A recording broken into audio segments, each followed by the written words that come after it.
This is Roaches here with gospel pioneer Lady Esther Ford, who once sang with the famous Ward Singers, the Stars of Faith, both of Philadelphia, Pennsylvania, started her own group, the Exodus Gospel Singers, the Esther Ford Singers, and still singing and squalling and hollering today. And I just wanted to take a few moments to sit down and talk with her, and I wanted to ask if she had any words of wisdom for any of you out there who may stumble upon my videos. So Lady Esther. Thank you so much, sweetheart.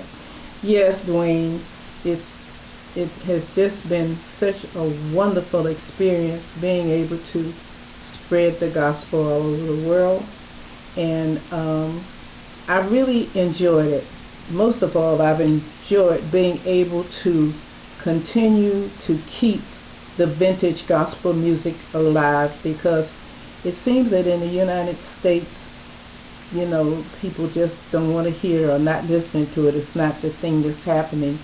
But in each generation, the music changes, and I'm aware of that, because when I was a teenager, the music was different than it was when we came up. But unfortunately, we have not preserved our music, and that's why I'm continuing to try to keep the vintage gospel music alive, because those of us who were out there on the road back in the 40s and 50s and 60s, when you couldn't stay in the hotels, you couldn't eat in the restaurants, we were out there paving the way. And I think that, it should not be so soon forgotten. And I think that young people today need to try to learn more about our music heritage, because our people were brought here in slavery, and all of your big fabulous buildings, including the White House, were built by our people. And these songs, the Negro spirituals that our children don't know, you ask them if they know the Negro National Anthem, it's Greek. But these songs that were written by our people were songs that were written from the heart, with words that, related to what they were going through. And we just have not preserved that.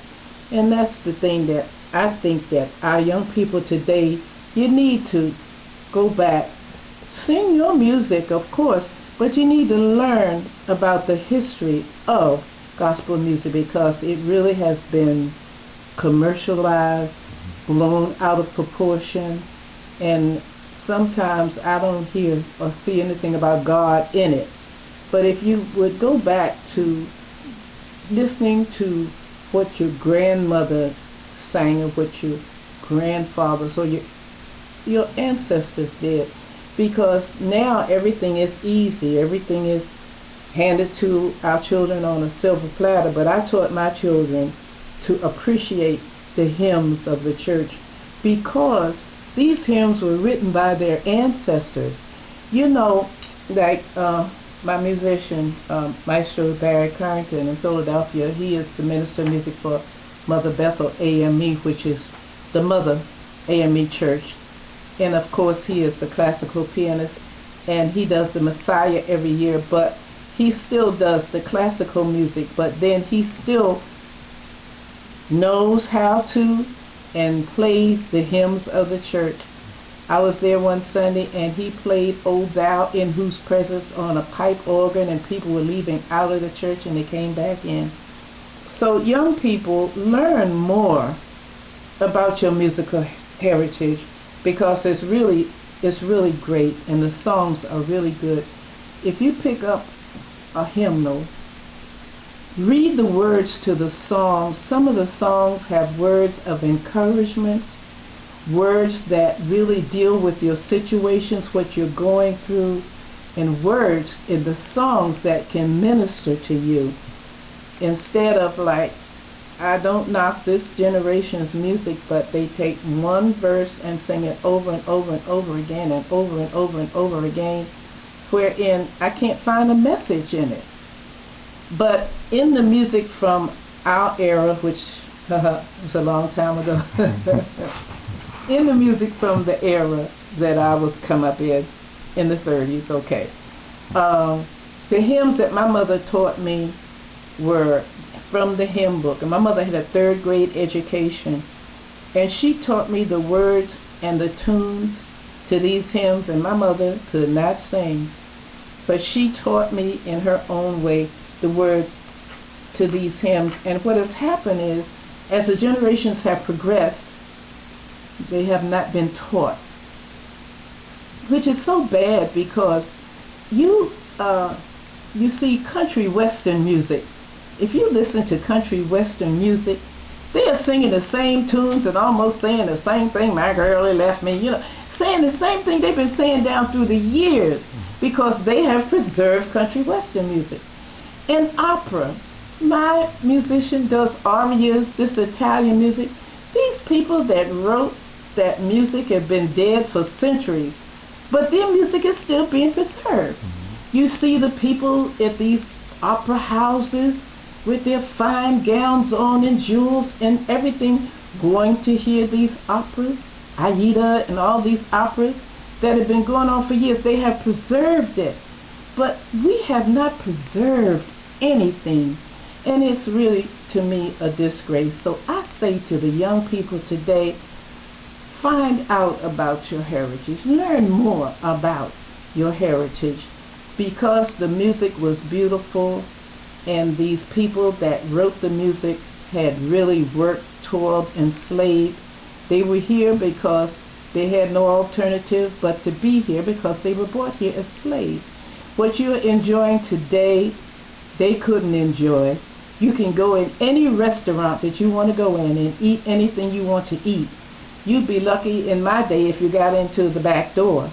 And sometimes when we were on the road and we wanted something to eat, and we had to go to the back door, sometimes we were afraid to eat it because we didn't know what they did to it before they gave it to us, But try to learn more about your heritage. This is your time. This is your day.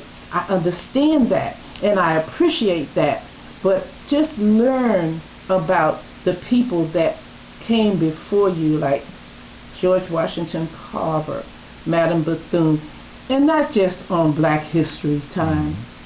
Just learn about it anyway, because it's something that you should know about the gospel music, how it came to be and why it came to be, and enjoy that and do your thing the way you feel it and the way you see it.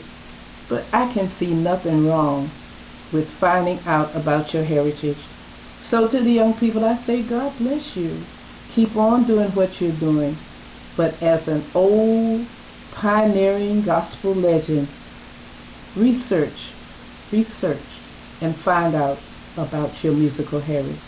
All right. Thank you. You're welcome. Now, before I turn this off, would you like to sing a couple of lines of something? Give us an example of some of the things that you would like for us to preserve. Yes, Ray, you would do this. Lift every voice and sing, till earth and heaven ring with the harmonies of liberty. Let our rejoicing rise high as the listening skies. Let it resound loud as the rolling sea. Sing a song full of the faith that the dark past has taught us. Sing a song full of the hope that the presence has brought us, facing the rising sun of our new day begun. Let us march on till victory is won. Alrighty then. Well, thank you very much, Lady Esther Ford. Always a pleasure. And I hope that this really touches, like it says, if we can help somebody, which is one person. Right. Hope it gets across to one person, and maybe through that one person, then another person will be touched. You know, and that's how we have to affect each other. That's the way we have. Dwayne, I love you, darling. God bless you as you go forth.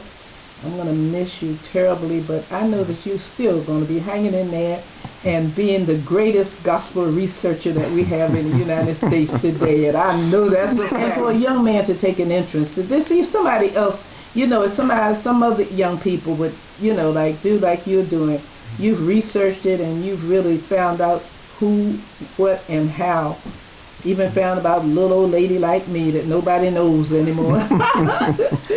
That's all right, you know, because you're a part of it, and I am glad to know, again, you know, just like I do, you have Joseph Middleton, who's in Texas. You have Shane Stewart, who's in North Carolina. They are. You have Tim Williams, who is up in Ohio, you know. So somebody we all, on each side. There you go. You all are doing it. All and especially the young man who, I don't really know who he is. What's his YouTube name? Gospel.